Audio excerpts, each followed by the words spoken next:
मैं रामपाल मीणा सह आचार्य इतिहास LBS गवर्नमेंट कॉलेज कोटपुतली।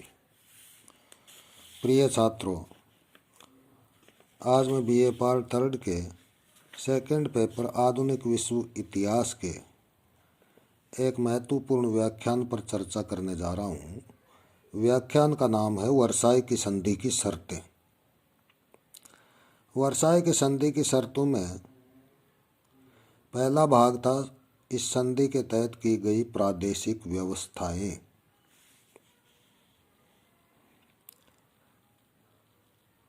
इन प्रादेशिक व्यवस्थाओं में पहली व्यवस्था यह थी कि जर्मनी द्वारा अल्सास लारेन फ्रांस को देना तय किया गया। नंबर 2, यूपेन और मालमेडी बेल्जियम को दे दिए गए। नंबर 3, लिथुआनिया को मेमल प्राप्त हुआ। नंबर 4, पोसेन और पश्चिमी प्रशा का एक बड़ा भाग पोलैंड को देना पड़ा। ऊपरी साइलेशिया और पूर्वी प्रशा के दक्षिणी भाग के निवासियों को सार्वजनिक मताधिकार द्वारा पोलैंड में मिलने की छूट दी गई, किंतु जब मतदान हुआ तो 7 लाख व्यक्तियों ने जर्मनी के पक्ष में और 4,80,000 व्यक्तियों ने पोलैंड के पक्ष में मत दिए। कुछ समय तक समस्या उलझी रही, किंतु अंत में यह निर्णय हुआ कि साइलेशिया को इस तरह बांटा जाए कि भूमि और जनसंख्या का अधिक भाग जर्मनी को मिल जाए, किंतु पोलैंड को अधिक आर्थिक साधन दिए गए। पोलैंड को 67 में से 53 कोयले की खाने और 14 में से 9 इस्पात बनाने के कारखाने दिए गए। उसे जहाज और शीशों के कारखाने और साथ साथ 16 में से 11 जस्ते और शीशे की खानें भी दी गई। पोलैंड के नवनिर्मित राज्य का समुद्र तट से संबंध जोड़ने के लिए जर्मनी को डैनजिंग के बंदरगाह को स्वतंत्र रूप से राष्ट्र संघ के नेतृत्व में छोड़ना पड़ा। पोलैंड को डैनजिंग में विशेषाधिकार दिए गए। नंबर 5, जर्मनी को समुद्र पार के अपने उपनिवेशों पर सारे अधिकार मित्र राष्ट्रों को देने पड़े। ये उपनिवेश Britain, France, Japan, Austria, New Zealand, दक्षिणी अफ्रीका और बेल्जियम ने आपस में बांट लिए। जापान को कुआओ चाओ और सांतुंग प्रांत में जर्मनी के उपनिवेश राष्ट्रसंघ के नियंत्रण में पट्टे पर दे दिए गए। न्यूजीलैंड को सेमोआ द्वीप का जर्मन भाग दिया गया। इंग्लैंड को पश्चिमी अफ्रीका का जर्मन भाग मिला। कैमरून और टोगोलैंड को फ्रांस और इंग्लैंड ने आपस में बांट लिया। बेल्जियम, पोलैंड और चेकोस्लोवाकिया की स्वतंत्रता को जर्मनी ने मान्यता दी। उसने ब्रेस्ट लिटोवस्क और बुखारेस्ट की संधियों को रद्द करने के लिए सहमति दी। जर्मनी ने चीन, थाईलैंड, मिस्र, मोरक्को और लाइबेरिया में अपने अधिकार और विशेष सुविधाएं भी छोड़ना स्वीकार किया। मित्र राष्ट्रों ने समुद्र पार रहने वाले जर्मन नागरिकों तथा कंपनियों की सारी संपत्ति, अधिकार और हितों को रखने और बेचने का अधिकार भी अपने हाथ में ले लिया और यह व्यवस्था की कि इनकी क्षतिपूर्ति जर्मन सरकार करेगी। इसी तरह बुल्गारिया और तुर्की में जर्मनी की संपत्ति और सुविधाएं जब्त कर ली गई। जर्मनी के अधिकार में स्थित स्लेस्विग में जनमत संग्रह कराया गया। इसके आधार पर उत्तरी स्लेस्विग डेनमार्क को दे दिया गया। दक्षिणी स्लेस्विग जर्मनी के पास रहा। नंबर 9, उत्तरी फ्रांस की कोयले की खानों को नष्ट कर देने के क्षतिपूर्ति स्वरूप यह तय किया गया कि जर्मनी की सार घाटी की कोयले की सारी खानों का अधिकार फ्रांस को दे दिया जाए। 15 वर्ष बाद जनमत संग्रह द्वारा यह निर्णय होना था कि सारवासी फ्रांस के साथ मिलना चाहते हैं या जर्मनी के साथ या फिर राष्ट्रसंघ के शासन में रहना चाहते हैं।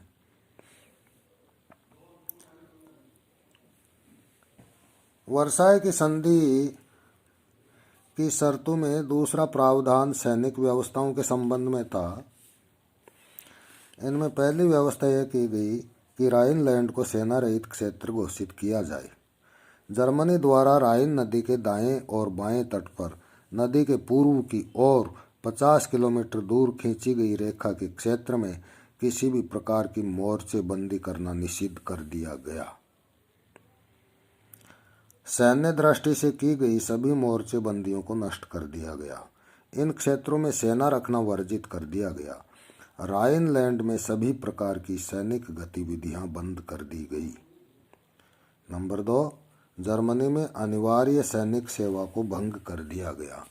नंबर 3, ऐसी सैन्य व्यवस्था की गई जिससे जर्मनी में ज़्यादा सैनिक भर्ती न हों।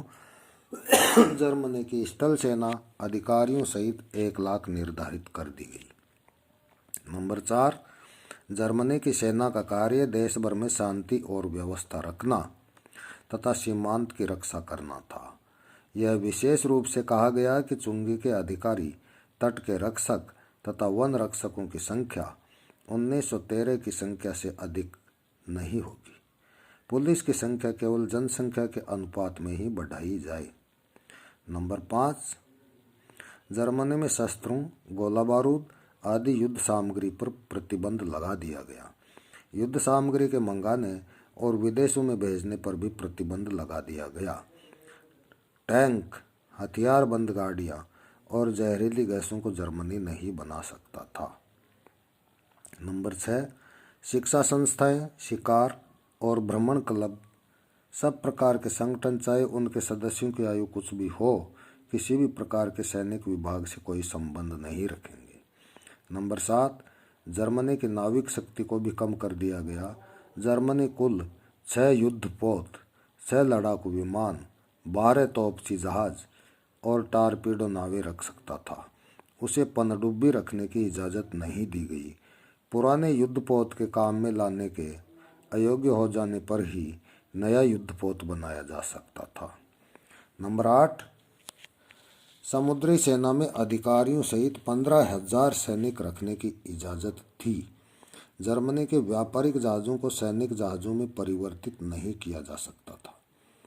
नंबर 9, जर्मनी नौसेना या वायुसेना नहीं रखेगा। उसे सारी हवाई युद्ध सामग्री समर्पित करनी होगी। मित्र राष्ट्रों को यह अधिकार होगा कि इन शर्तों का जर्मनी उल्लंघन नहीं करे। इसके लिए वे अधिकारियों की नियुक्ति करेंगे ताकि वे निगरानी रख सकें। नंबर 10, जर्मनी को 1914 से 1918 के युद्ध का उत्तरदायित्व स्वीकार करना पड़ा।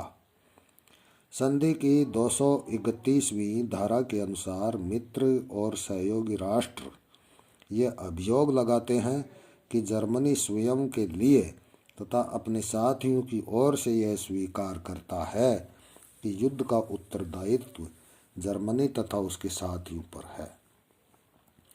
इसलिए उसे मित्र राष्ट्रों और उनके साथियों की नागरिक जनता की संपत्ति को स्थल, जल और वायु सेना द्वारा जो हानि हुई तथा अन्य हानि जो संयुक्त पत्र संख्या 1 में लिखी है उसकी पूर्ति करनी होगी।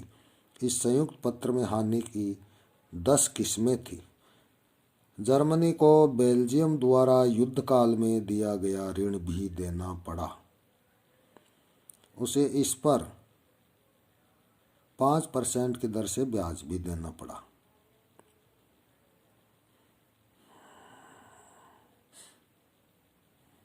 जर्मनी को बेल्जियम द्वारा।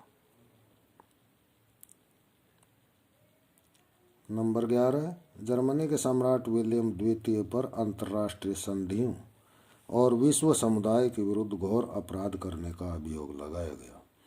उस पर एक सैनिक न्यायालय द्वारा मुकदमा चलाया गया, लेकिन यह अभ्यास व्यर्थ गया। नीदरलैंड की तटस्थ सरकार ने विलियम को शरण दे दी और उसे लौटाने से मना कर दिया। नंबर 12, जर्मनी ने उन लोगों या अधिकारियों का जिन्होंने युद्ध की परिपाटी और नियम का उल्लंघन किया था समर्पण कर देना स्वीकार किया।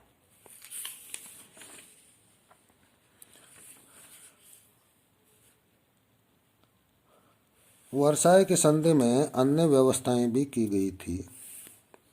जो इस प्रकार थी। नंबर 1, जर्मनी द्वारा दी जाने वाली क्षतिपूर्ति की धनराशि तथा किस तरह यह राशि दी जाएगी, यह निर्धारित करने के लिए एक क्षतिपूर्ति आयोग का गठन किया गया। युद्ध में नष्ट हुए प्रदेशों के पुनर्निर्माण के लिए जर्मनी के आर्थिक साधनों का प्रयोग किया गया। जर्मनी ने फ्रांस, बेल्जियम, इटली और लग्जमबर्ग को कोयले की निर्धारित मात्राएं देना स्वीकार किया। नंबर 2, क्षतिपूर्ति आयोग की स्थापना हुई और युद्ध की क्षति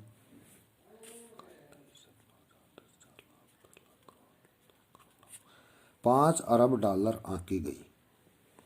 नंबर 3, जर्मनी की एल्ब, डेन्यूब, ओडर तथा नीमन नदियों का अंतर्राष्ट्रीयकरण कर दिया गया। राइन नदी को एक अंतर्राष्ट्रीय आयोग के अधिकार में रखा गया। कील नहर और इसके मार्ग को सब राष्ट्रों के लिए खोल दिया गया। यह भी प्रावधान किया गया कि हैम्बर्ग और स्वीटन के बंदरगाहों में, दोबारा पढ़ता हूँ, यह भी प्रावधान किया गया कि हैम्बर्ग और स्टीवन के बंदरगाहों में चेकोस्लोवाकिया को 99 वर्ष के लिए बिना किराए स्वतंत्र क्षेत्र दिए जाएंगे और जर्मनी के रेलों द्वारा मित्र राष्ट्रों के माल पर कम किराया लिया जाएगा। नंबर 4, जर्मनी को 1870-71 के फ्रांस प्रसा युद्ध में फ्रांस से प्राप्त बहुत सी कलात्मक कृतियाँ, सैन्य दृष्टि से महत्वपूर्ण ध्वज जो कि देश के गौरव और सम्मान के प्रतीक होते हैं, और इसके अलावा अनेक कीमती वस्तुएं वापस करनी पड़ी।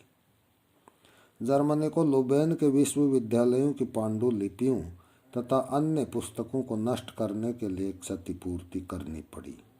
नंबर 5, यह भी तय हुआ कि राइन नदी के पश्चिमी क्षेत्रों पर पुलों सहित 15 वर्ष तक मित्र राष्ट्रों का अधिकार रहेगा।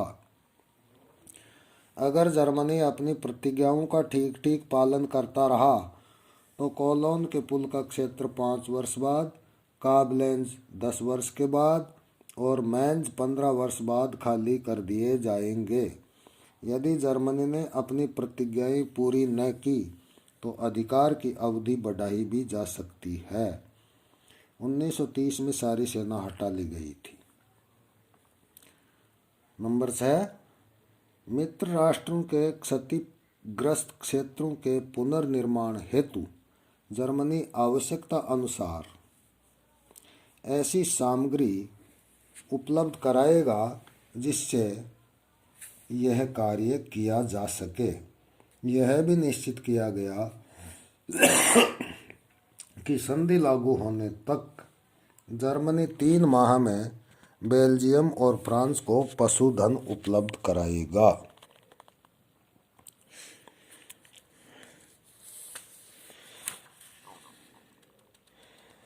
तो यह था पेरिस की शांति सम्मेलन का महत्वपूर्ण प्रावधान जो जर्मनी के साथ वर्साई की संधि के रूप में संपन्न हुआ।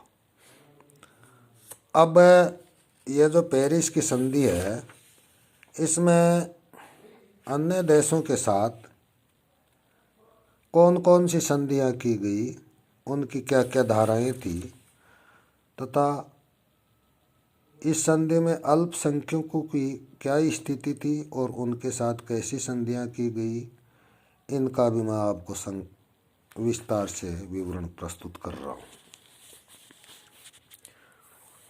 अन्य देशों में पहली संधि जो थी वो ऑस्ट्रिया के साथ संपन्न हुई थी, जिसको सेंट जर्मेन की संधि के नाम से जाना जाता है। यह संधि मित्र राष्ट्रों और ऑस्ट्रिया हंगरी के बीच हुई। प्रथम विश्व युद्ध के बाद व्यापक क्षेत्रीय परिवर्तन हुआ और पुराना शक्ति संतुलन एक तरह से समाप्त हो गया। जर्मनी और ऑस्ट्रिया हंगरी का साम्राज्य पराजित होकर खंडित हो गया। 10 दिसंबर 1819 ईस्वी को इस संधि पर हस्ताक्षर किए गए। ऑस्ट्रिया हंगरी का विशाल साम्राज्य एक तरह से अस्तित्वहीन हो गया। इसमें 7 प्रावधान थे। नंबर 1, ऑस्ट्रिया ने हंगरी, चेकोस्लोवाकिया, पोलैंड और यूगोस्लाविया की स्वतंत्रता को मान्यता दी। नंबर 2, उसने ऑस्ट्रिया हंगरी में पहले से सम्मिलित प्रदेशों को छोड़ दिया। नंबर 3, ऑस्ट्रिया क्षेत्र व जनसंख्या में पुर्तगाल से भी छोटा गणतंत्र हो गया उपरोक्त क्षेत्र छोड़ने के बाद। नंबर 4, ऑस्ट्रिया से उसके बंदरगाह छीन लिए गए। नंबर 5, उसकी सेना घटाकर 30,000 सैनिक कर दी गई। नंबर 6, अंतर्राष्ट्रीय क्षतिपूर्ति आयोग द्वारा ऑस्ट्रिया द्वारा दी जाने वाली राशि तय होना शेष रहा। नंबर 7, ऑस्ट्रिया की नौसेना को समाप्त कर दिया गया।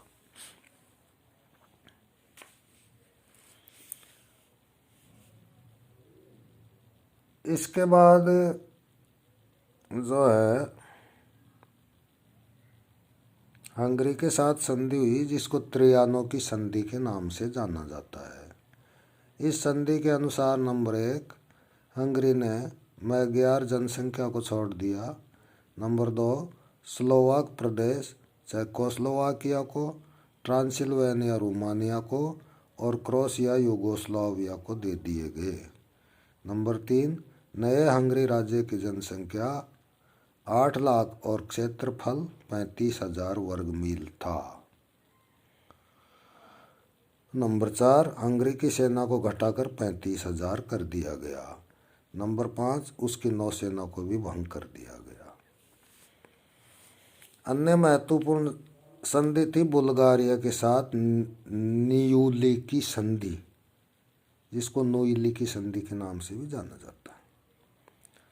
इसमें 5 बातें महत्वपूर्ण हैं। नंबर 1, बुल्गारिया ने प्रथम विश्व युद्ध में तथा 1912-13 के बाल्कन के युद्धों में जीते हुए सारे प्रदेश लौटा दिए। नंबर 2, उसने यूगोस्लाविया को मैसिडोनिया का कुछ भाग भी दिया और रोमानिया को डोब्रूजा वापस करना पड़ा। नंबर 3, उसने थ्रेस का समुद्री तट मित्र राष्ट्रों को दिया, जिन्होंने उसे यूनान को सौंप दिया। नंबर 4, बुल्गारिया को $5 लाख युद्ध क्षतिपूर्ति के रूप में देने पड़े। नंबर 5, बुल्गारिया की सेना को घटाकर 33,000 सैनिक कर दिया गया।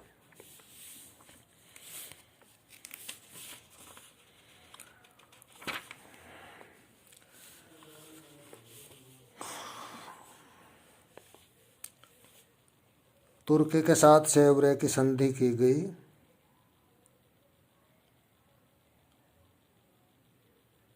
और इस संधि पर तुर्की और मित्र राष्ट्रों के मध्य 10 अगस्त 1920 को हस्ताक्षर हुए। तुर्की ने इस दृष्टिकोण से जर्मनी को सहयोग प्रदान किया था कि उसे उम्मीद थी कि रूस के विरुद्ध जर्मनी ही उसको सहायता दे सकता है और इसके परिणाम स्वरूप उसका साम्राज्य विखंडित होने से बच सकता है। लेकिन युद्ध में जर्मनी के साथ तुर्की की भी हार हुई। इस संधि के शर्तों के अनुसार नंबर 1, हेजाज के अरब राज्य को औपचारिक रूप से स्वतंत्र करके ब्रिटेन के नियंत्रण में कर दिया गया। नंबर 2, आर्मीनिया को एक ईसाई राज्य बनाकर अंतर्राष्ट्रीय नियंत्रण में रखा गया। नंबर 3, मेसोपोटामिया, ट्रांसजॉर्डन, सीरिया और फिलिस्तीन को तुर्की से ले लिया गया। नंबर 4, सीरिया को राष्ट्र संघ के संरक्षण में फ्रांस को दे दिया गया। नंबर 5, संरक्षण प्रणाली, जिसे मैंडेट सिस्टम के नाम से भी जाना जाता है, इसके अंतर्गत फिलिस्तीन, मेसोपोटामिया और ट्रांसजॉर्डन ब्रिटेन को दिए गए। नंबर 6, गैलिशिया को फ्रांस का प्रभाव क्षेत्र माना गया। नंबर 7, अनातोलिया, गैलीपोली, एम्बोस और टिनिडोस के द्वीप, स्मरना और एशिया माइनर के तट का प्रदेश यूनान को दे दिए गए।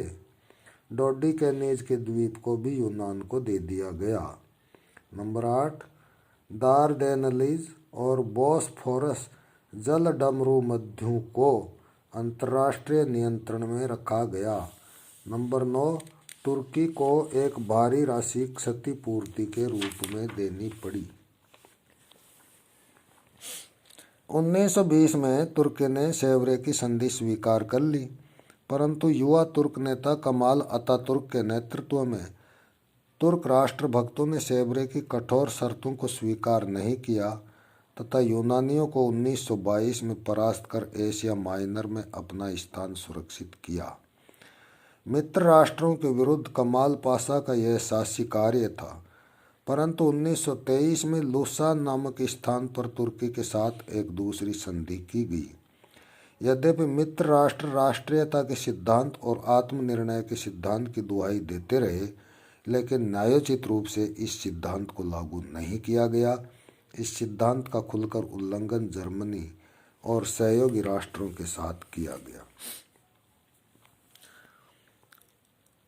अब पेरिस की संधि में अल्पसंख्यकों की स्थिति क्या थी और उनके साथ कैसी संधियां की गई, इसके बारे में मैं चर्चा कर रहा हूँ। प्रथम विश्व युद्ध के पूर्वी यूरोप में विद्यमान विभिन्न जातियां स्वतंत्र हो जाना चाहती थी। इस दिशा में उनका संघर्ष स्पष्ट दिखाई देता था। मित्र राष्ट्रों के सामने यह समस्या बड़ी प्रबल थी कि एक जाति, एक राज्य और आत्मनिर्णय के सिद्धांत को कैसे लागू किया जाए। इस संबंध में दो बातें महत्वपूर्ण थी।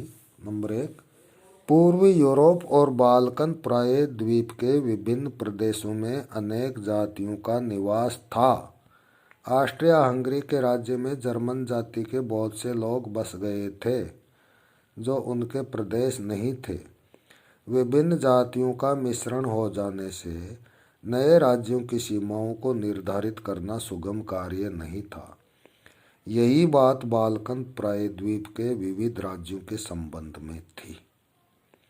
नंबर 2, जर्मनी और उसके सहयोगी राज्यों के विपरीत इन जातियों ने मित्र राष्ट्रों को युद्ध में सहयोग प्रदान किया था, अतः उन्हें आशा थी कि युद्ध के बाद पृथक स्वतंत्र राज्य स्थापित करने की उनकी आकांक्षा फलीभूत होगी।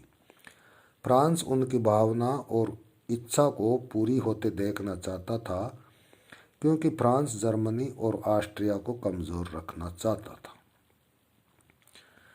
पेरिस की शांति परिषद के सम्मुख यह समस्या विकट रूप से विद्यमान थी कि विदेशों में बसने वाली इन अल्पसंख्यक जातियों के हितों की रक्षा किस प्रकार हो। यह समस्या केवल पोलैंड, चेकोस्लोवाकिया आदि नए राज्यों के संबंध में ही नहीं थी, वरन ऑस्ट्रिया, हंगरी, बुल्गारिया और तुर्की तथा जर्मनी की भी थी। पेरिस की शांति परिषद ने विभिन्न संधियों के माध्यम से इन अल्पसंख्यकों की रक्षा करने का प्रावधान रखा था, जिससे कि उनकी भाषा, धर्म तथा संस्कृति की रक्षा हो सके। जिन राज्यों में ये अल्पसंख्यक जातियां थीं, उनका यह मानना था कि इस तरह अल्पसंख्यकों को अलग स्थान उन्हीं के राज्य में देने का कदम उनके राज्य की संप्रभुता के विरुद्ध होगा। ब्रिटेन और अमेरिका अल्पसंख्यकों को पूर्ण रूप से आत्मनिर्णय का अधिकार देने के सिद्धांत के पक्ष में थे। इसलिए राष्ट्रसंघ को यह कार्य सौंपा गया और राष्ट्रसंघ द्वारा यूरोप के विभिन्न राज्यों के साथ इस संबंध में पृथक रूप से इकरार भी किए गए, लेकिन अल्पसंख्यकों की समस्या का समाधान नहीं हो सका। इस प्रश्न का हल केवल सौहार्द, आपसी तालमेल और समझौते की इच्छा के बल पर ही किया जा सकता था।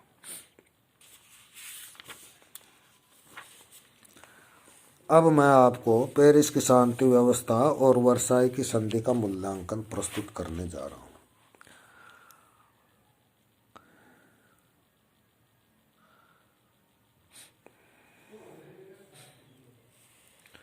समूचे विश्व ने इतने प्रलयंकारी और लंबे युद्ध की कल्पना नहीं की।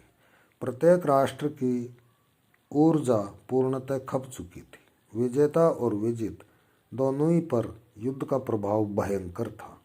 पुराने विश्व का शक्ति संतुलन लड़खड़ा गया था। अब नए शक्ति संतुलन की आधारशिला रखी जा रही थी, किंतु यह अब यूरोपीय न रहकर विश्व स्तरीय था।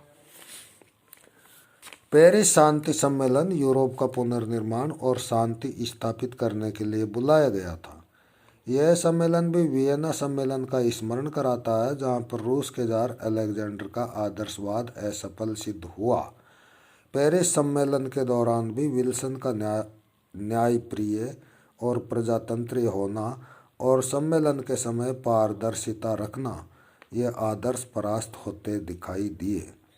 यह दुर्भाग्य की बात थी कि सिद्धांतों और आदर्शों का प्रयोग पराजित राष्ट्रों के विरुद्ध ही हुआ। शांति सम्मेलन के समय युद्ध समाप्त हुआ ही था। अधिकांश यूरोपीय राष्ट्रों में उत्तेजना, क्रोध और बदले की भावना प्रबल थी। इस सम्मेलन में आए विभिन्न प्रतिनिधि अपने अपने राष्ट्रों के जनमत से प्रभावित थे। इस जनमत को विशेष दिशा विरोधी दल भी दिया करते थे। इस सम्मेलन में आए प्रतिनिधि और सलाहकार लंबी अवधि तक अपने राज्यों से, घरों से दूर रहने के कारण मनोवैज्ञानिक दृष्टि से तनाव की स्थिति में थे और वे आवश्यक रूप से विस्तार से विचार किए बगैर उन महत्वपूर्ण विषयों पर शीघ्रता से निर्णय लेना चाहते थे जिनका प्रभाव दूरगामी और स्थायी हो सकता है। सहयोगी राष्ट्रों से चर्चा किए बगैर ही प्रमुख 3 राष्ट्र निर्णय ले लेते थे। शांति के लिए जिन विषयों पर पहले विचार करना आवश्यक था, उन विषयों पर गंभीरता से चर्चा नहीं की गई। धीरे धीरे जब समय के साथ यूरोपीय राष्ट्रों में राजनीतिक उग्रता का वातावरण कम हो जाता, उस समय ठंडे दिमाग से आवश्यक विषयों पर विचार और निर्णय लिया जाना चाहिए था, किंतु सम्मेलन में निशस्त्रीकरण, आर्थिक पुनर्निर्माण, राष्ट्र संघ जैसे विषयों पर निरर्थक और अनुपयोगी बहस चलती रही। संधि ऐसे समय में की गई थी जबकि शत्रु द्वारा किए हुए भयंकर विनाश तथा अपार कष्टों की स्मृति विजेता राष्ट्रों में ताज़ा थी और विजित राष्ट्रों के प्रति भावनाएं बड़ी तीव्र थी।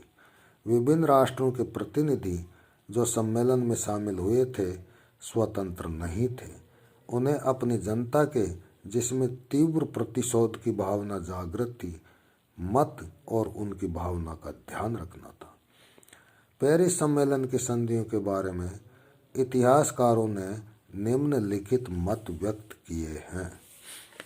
नंबर 1, अन्यायपूर्ण संधि। इस सम्मेलन की शर्तों पर विचार करने से लगता है कि जर्मनी और सहयोगी राष्ट्रों के साथ मित्र राष्ट्रों ने न्याय नहीं किया। सम्मेलन का प्रमुख उद्देश्य शांति स्थापित करना था, किंतु सम्मेलन के सदस्य इसके प्रति गंभीर नहीं थे। जर्मनी, बुल्गारिया और तुर्की को इस सम्मेलन में आमंत्रित न करना अनुचित था। सभी महत्वपूर्ण निर्णय प्रमुख 3 राष्ट्रों इंग्लैंड, फ्रांस और अमेरिका द्वारा ही लिए जाते थे। छोटे राष्ट्रों और अन्य सहयोगी राष्ट्रों से विचार नहीं किया जाना न्याय संगत नहीं था। वर्साई की संधि पर हस्ताक्षर करने के लिए जब जर्मन प्रतिनिधिमंडल पेरिस आया तो मित्र राष्ट्रों का व्यवहार क्रोध से भरा था। नंबर 2, अपमानजनक संधि।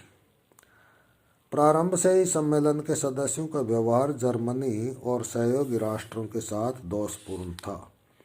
संधि का प्रारूप तैयार हो जाने पर जर्मन सदस्यों से हस्ताक्षर करवाने के लिए जिस तरह का व्यवहार किया गया वह अपमानजनक था। इसीलिए जर्मनी के चांसलर शीडमैन ने त्यागपत्र दे दिया था। इंग्लैंड के समाचार पत्रों और फ्रांस के समाचार पत्रों ने भी जमकर जर्मनी को अपमानित किया। घटिया शब्दावली और प्रतिशोधात्मक भाषा का इस्तेमाल अपरिपक्व पत्रकारिता का द्योतक था। परिणामतः जर्मनी की जनता अपमानित होती रही। नंबर 3, आरोपित संधि। सम्मेलन में जर्मनी को न बुलाना ही पर्याप्त था। युद्ध के लिए जर्मनी को उत्तरदायी ठहराना सर्वथा अनुचित था। जर्मनी को यह स्वीकारना पड़ा और उन दस्तावेजों पर हस्ताक्षर करने पड़े जिनका वह दोषी नहीं था। आर्थिक, सैनिक, औपनिवेशिक हर दृष्टि से जर्मनी को पंगु बनाने की कोशिश की गई। अलग अलग कमीशनों ने अपने निर्णय दिए और यह विचार नहीं किया गया कि इसका जर्मनी पर सम्मिलित प्रभाव क्या होगा।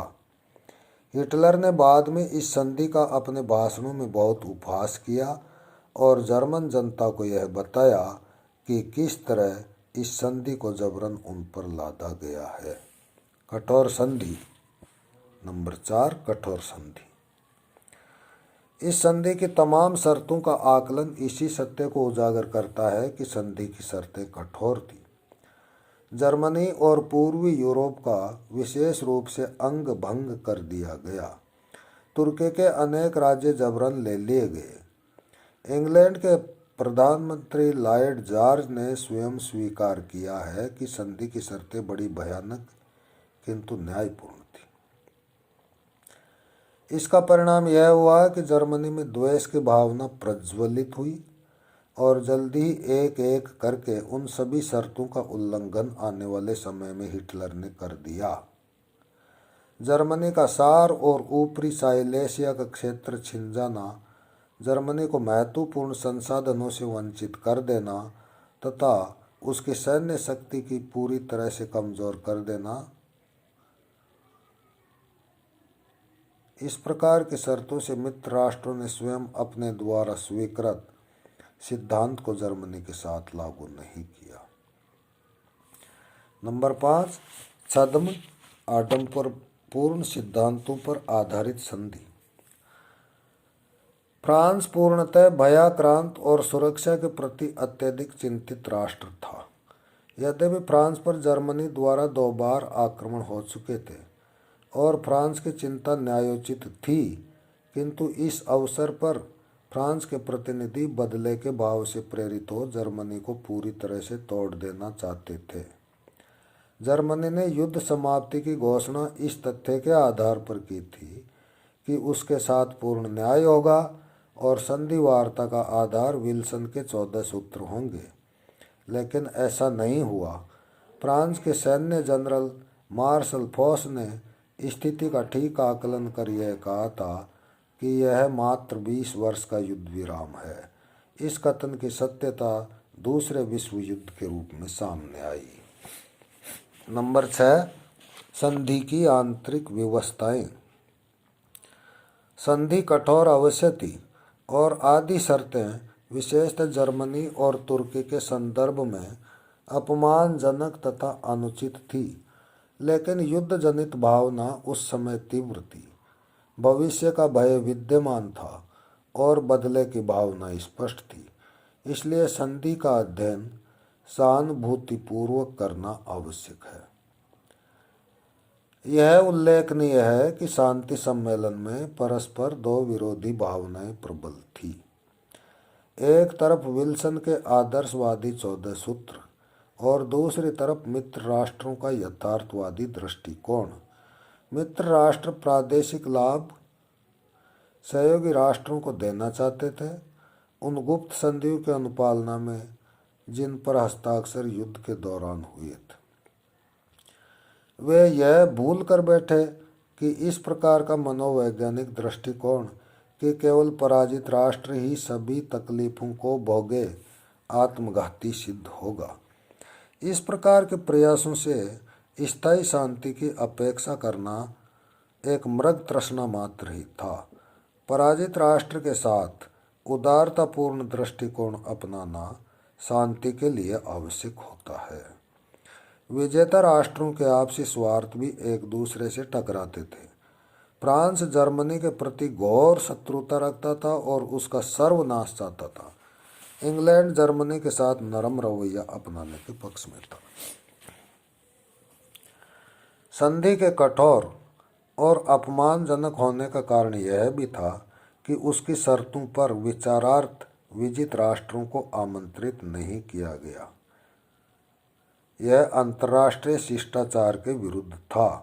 यदि विजित राष्ट्रों को भी इस शांति वार्ता में सम्मिलित कर लिया जाता तो दोनों पक्ष एक दूसरे को समझते और पूर्वाग्रह भी नष्ट होते, शर्तों में आवश्यक परिवर्तन होता और असंतोष की गुंजाइश नहीं रहती।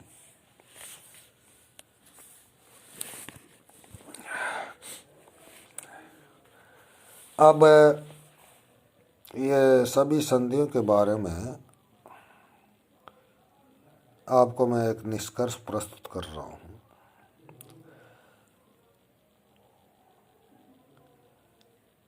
इस तथ्य को दृष्टिगत रखना आवश्यक है कि इतने बड़े सम्मेलन में कोई भी पक्ष संतुष्ट हो।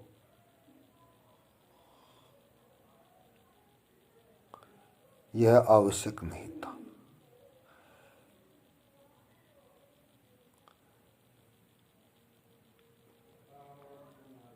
शांति संधि में वास्तविक दोष यह था कि नवीन प्रादेशिक व्यवस्था के कारण जो आर्थिक कठिनाइयां उत्पन्न हुई उनके निराकरण की कोई सार्थक व्यवस्था नहीं की गई। एक महायुद्ध द्वारा नष्ट भ्रष्ट महाद्वीप में नए राज्यों के निर्माण के फलस्वरूप 12,000 मील नई सीमाएं बन गई, जिनके फलस्वरूप व्यापार में चुंगी संबंधी रुकावटें उत्पन्न हो गई। तीव्र आर्थिक राष्ट्रीयता ने नव निर्माण की स्वाभाविक शक्तियों को समाप्त कर दिया। आने वाले वर्षों में यूरोप और विश्व की कठिनाइयों तथा राजनीतिक अस्थिरता का कारण यही था। अनेक राष्ट्र असंतुष्ट रहे, इनमें जर्मनी तथा इटली प्रमुख थे। युद्ध के उपरांत राष्ट्रीय राज्य की आधारशिला मजबूत हुई। युद्ध में जहां राजवंशीय राज्यों की पराजय हुई थी, वहीं जनतंत्रीय राष्ट्र जैसे ब्रिटेन, अमेरिका, फ्रांस युद्ध की विषमता को झेलकर विकास की दिशा की ओर बढ़े। दूसरी तरफ जर्मनी और इटली में अधिनायकवाद में विश्वास बढ़ने लगा और लोकतंत्र के प्रति आस्था में कमी आई।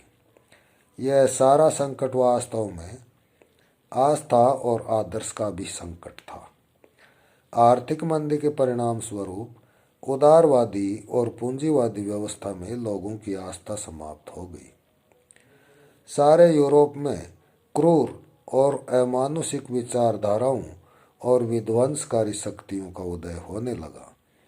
इस नैतिक संकट के जड़ में विश्वव्यापी लाचारी की भावना, दिशाहीनता और कुछ समूहवादी अंधी शक्तियां थी। यह परिस्थितियां भावी संकट की सूचक थी। इस आपात राजनीति के दो परिणाम सामने आए। नंबर 1 साम्यवाद और नंबर 2 अधिनायकवाद। अधिनायकवादी प्रवृत्तियां इटली, जर्मनी, हंगरी, पोलैंड, पुर्तगाल और स्पेन में देखने में आई तथा इनका प्रचंड रूप जर्मनी और इटली में दिखाई दिया। अंततः इन्हीं का परिणाम द्वितीय विश्व युद्ध था। धन्यवाद साहब।